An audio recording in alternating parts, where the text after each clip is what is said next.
So the Dax waistband sample I did, this is again something that I used last year, but I needed a bit of practice on because last year the elastic was too long, so when this tab was pulled out, if I moved around too much, then the elastic would end up poking out above this section here, which is obviously not what you want because it's not supposed to be like that.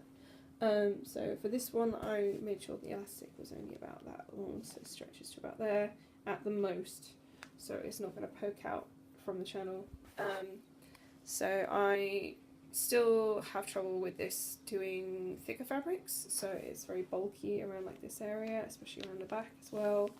I don't know if that is a thing with thicker fabrics or if it's just because the way I'm sewing it. I'm not 100% sure, but I've made another go at it and it seems to have worked okay. Again, it could still use improvement, but I'm getting there with it. This is just a standard elasticated waistband, which is very simple. I've used a lighter weight fabric to do this because the heavyweight fabrics are just insane. The wool is not particularly helpful with this, as is evidence here. So this is sewing the elastic directly onto the fabric. So with thin fabrics it looks very nice. It lays fairly flat. We've got the thin elastic there, we've got the corded elastic which I've zigzag stitched over, and then we've got the wider elastic that I've had to do 2 lines of stitching. And then on the wool it's gone a lot worse, so it's like rippled on the elastic here because it's under so much strain.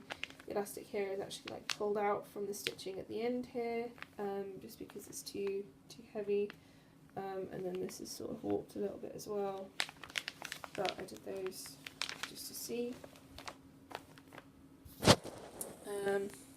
So the next problem we had was with the sleeves. So when Anya sewed the sleeves in, she sewed them in by hand because the gathering was very, very thick and it would not go through her machine.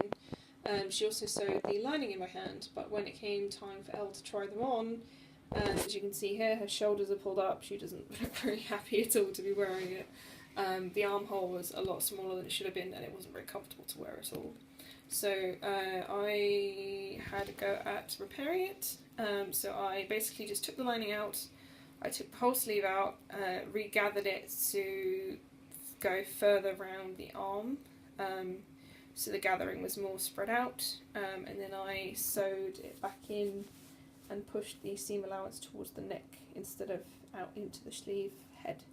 And these are 2 different samples, so it's like a before and after here.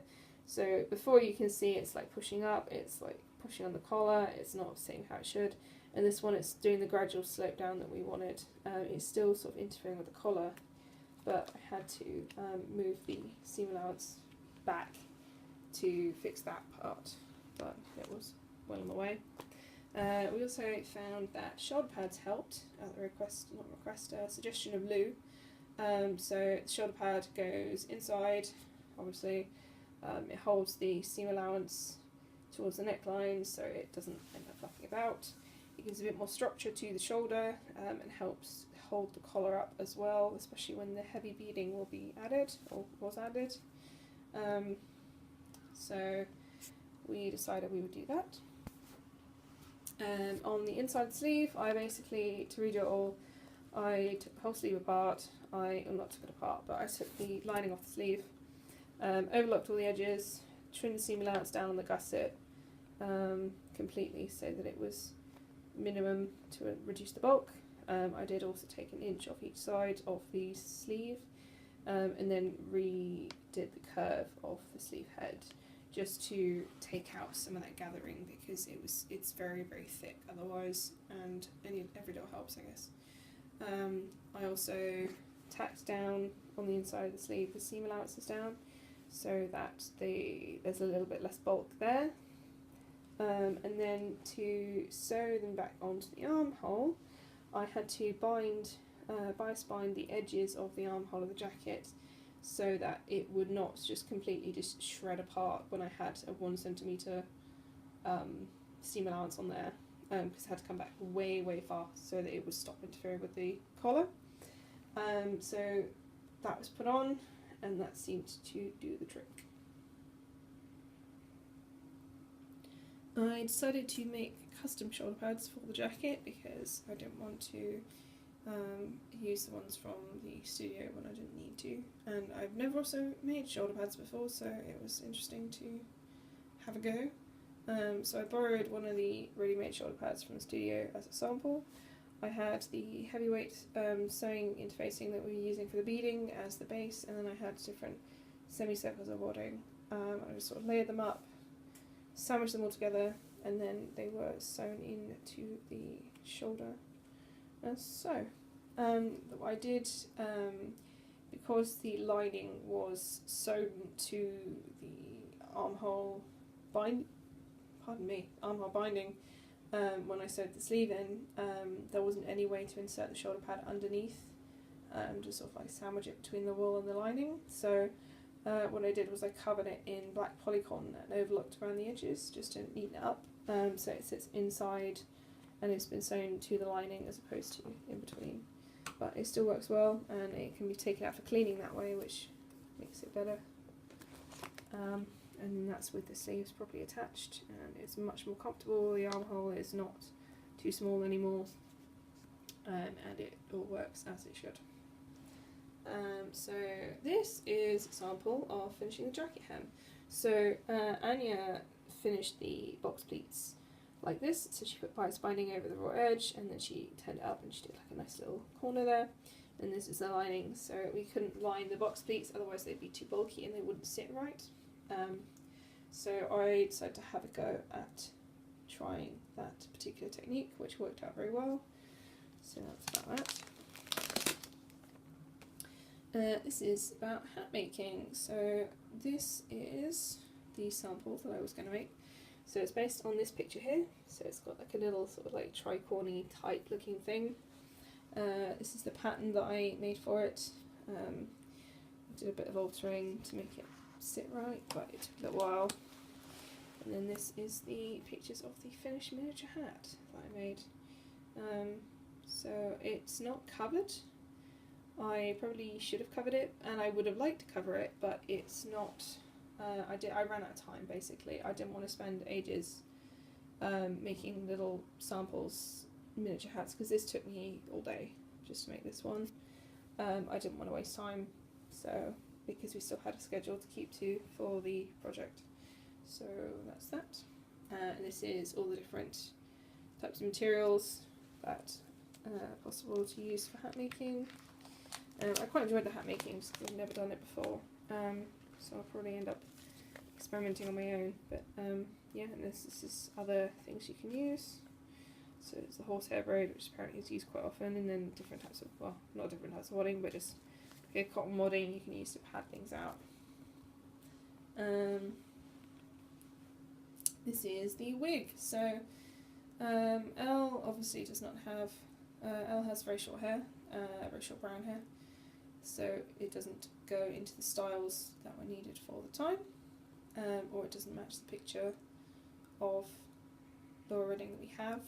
So we bought a grey wig of Coscraft, and I had a go at styling it because I had to move one of the wefts so that we could put it in an updo, and I was the only one who knew roughly how to do that. So I got the wig. I also used the Batiste dry shampoo with brown tint in it to try and get some of this, all this like shine and everything off and make it look less artificial, which was it kind of worked. It wasn't perfect, but it did the job. So the wefts, that was the inside of the wig as it was. I took a weft out here. It did leave a gap in the net, but I put a couple of stitches in just to secure it back down again. But the weft was long enough to go all the way around the bottom of this net section here. So it went around twice, which gave it enough hair to be able to be pulled up and not show the lace at all, which was really, really good. So I'm really pleased with that. But then after that, I had no idea what I was doing with styling because I haven't had long hair for years now. So I was just sort of trying different things and hoping that it would work, and it wasn't really working. The ends got really, really frizzy, so I dipped them in hot water and brushed them out, which straightened them out, and that was fine. But it was just something to think about while I was working with it. These are the pictures of the wig when we first got it. So Elle put it on straight away, and we put it up with a little hair clip, and it seemed to do the job. And these were other styling examples. So these two were mine when I was messing with it and it didn't quite work. And then this was after Anya had put it in a bun and we were going to sort out the fringe with Jade. These are unfortunately the only pictures of the hat construction I have, because Elle did most of it. So we started with the buckram base. This was reduced by about that much because it was very, very tall and we didn't need it that tall. It was covered in wadding and covered in the wool fabric. And then the brim was added after. Excuse me. And then all this was like flipped up, and then we had some lining in there that was hand tacked in. This is the mid-project presentation. So this is just the slides from the presentation that we did to say that we did it. There's more slides of it. So the stuff like petticoat. These are the bodice front. So Elle sewed it up together. She's put boning in there, but for some reason she put the boning in from the top. So she left these bits open, and it was very, very difficult to stitch them back up and then sew them down while looking even, and not sort of lumpy, which they kind of are. So I had a go at trying to make them even again. This is after I've managed to sew them back down. It took a lot of doing. I think if I was going to make them again, I would have done those separately and then either put the boning in from the bottom where it'd be easier to cover that, to sew them back up again, or I would have made little slits in the top at the back and then stitched them up that way. I also, because she'd only sewn one side of the front sides together and the back side was just sort of like tucked under, I went and whip stitched around just to give them a little bit more extra strength, because I was a bit worried about that. And then these are the almost finished things. So the jacket, still missing some beads. Inside the jacket, the shoulder pad, the binding around the armhole where Anya had seen binded it just to make it extra neat, and the hooks in the jacket. This is the blouse bib. So Elle, this was a bit like slapdash unfortunately. Elle found some fabric that she ended up using, so she made up most of that. That's it laid flat. Anya put the bars in and did the bias binding around the bottom. It's also got little beads. It's kind of hard to see, but it's got little beads all along it, so it matches the picture a lot. That's the skirt that's finished. Inside of the box pleats, waistband, and the hem.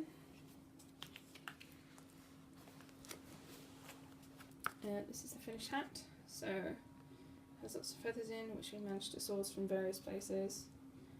That's the lining that's been hand tacked in, so it looks quite nice, and it's got the label in as well. That's the finished stomach panel, so it's got hooks to attach it to the blouse bib, and then it's got bars where the jacket will like hook onto it that way. That's just a picture of the corset that we used, unless you've made. That's the finished petticoat, so that's where it's been all the ruffles have been fixed, the hem's been fixed, the hem's been tea stained, it's got placket, so it's got hooks to close it. It's also got little hooks on the back which correspond to hooks on the inside of the skirt, so that it helps to hold the weight of the ruffles against the skirt waistband to stop it from sliding down in theory. These are some progress photos, so that's just before marking, so it was very, very nearly done then. Just missing hooks and bars and things.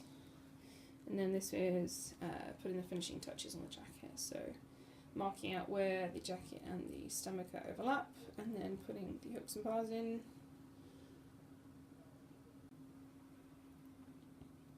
So this is the Gantt chart that I made towards the end of the project to help us keep on track before the workhouse visit. As you can see, I started it on the 30th of April. I got a lot of stuff done then, but after that it just sort of went downhill. That was mostly because of all the problems that we had that we didn't account for. So like the jacket sleeves didn't go very well. We couldn't do things like getting the bars sewn into the skirt because different people were working on it at different times. The hat took a lot longer to construct than we thought. The fake bodice took a lot longer to construct than we thought, stuff like that. As you can see, it carries on over here, but after this it's all like personal stuff. But I think it would have worked better maybe if we had started it sooner in the project. It would have also worked better if people actually checked it and updated it frequently, which people didn't. So that was sort of a bit of a flop in terms of group cohesion. But to be fair, we did manage to get everything done in time, so I'm not too fussy. Things were picked up soon enough that they were finished before the workhouse visit, so that works okay. This is a page on the actual workhouse visit, so there's the displays that they had about Laura Ridding, there's the beading sample that we left, the display that we left for the costume, that's the table that we had when we were doing our presentation. This is a copy of the research folder that I had made to leave with the costume. So it's got about Laura, it's got about the Guardians, some newspaper clippings, information about the National Union of Women's Workers and Laura's role in that, and then we've got samples of her writing which are all numbered for what they are, so they're all here.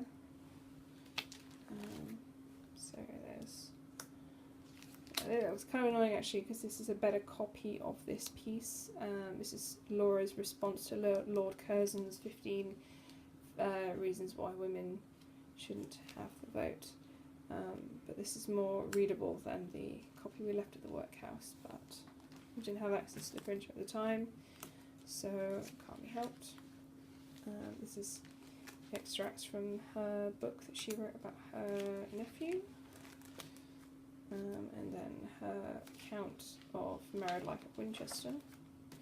This is a map of the workhouse that I picked up while we were there, which is quite nice to have. It's got all the details on it about everything, and these are the final pictures. So these are all the costumes all together, which is really, really lovely. And then we've got single shots of Earl wearing the outfit, sitting at the desk, and so on and so forth. So these are really nice to have more of, because last year we only had the one photo of the finished costume, so to have all of these is really, really lovely this time. And then this is examples of my personal organisation. So these are pictures of my calendar. I got a personal planner with like a diary in it, and like to-do lists and all sorts of funky cool stuff that I barely use. But the diary I used the most. I think it's really helpful for me to have, to be able to see properly what's coming up, when deadlines are, when I'm going to have time to work on things, so that really helped. I know last year I had a massive wall calendar that I stuck to my wall, but this is considerably more portable, although I'm not looking at it every day, so it's sort of maybe using both next time would help more, but then it's just a matter of keeping them both updated, so I don't know how that would work. The planner also had little to-do list section at the back, which I was trying to use to keep up with everything, but as you can see, I sort of gave up with this after a while because it was just a bit overwhelming. It was nice to have things for Mort, and then there was like day-to-day tasks on the other side of this page. So it's kind of nice to be able to separate everything like that, but it didn't have any, there's no like time limit on them, and there's no proper way to organise them other than just having them on the list, so it didn't work as well as I'd hoped. And then I literally didn't touch the weekly planners at all, because I think the weekly PPD meetings I was having with the groups, with my group, was better for that purpose than using one of these, because even though it was specifically for the group, I was doing so much work around the group that it made more sense to do it that way than to have the group PPD and then my own personal planner, which was basically exactly the same. So yeah, and then this is my timesheets and lists. So in my notebook I tried to write down what times I did everything. It didn't work as well as I'd hoped, but it was an improvement on last time, and just improvement in general, because I haven't been logging what I've been doing and when. So I would like to maybe make up some kind of like timesheet that works for me, but for the meantime this works. But yeah, so if I really wanted to, I can add up how much time I've spent since then, but it's not completely accurate. But it's an improvement on nothing, so that's something. And then this is the list I made in my notebook about what we needed to bring to the workhouse, and what sort of like aging and weathering things we needed to do to the costume before we had to go and present it. This was completely useless because I didn't actually type this up anywhere else. It was just sort of like written in my notebook and then I didn't look at it again. So I think next time I'm in a group I need to maybe put it in the Google Docs, or write it somewhere else as opposed to just my notebook where information goes to die. But yeah, that's something that I should probably improve on.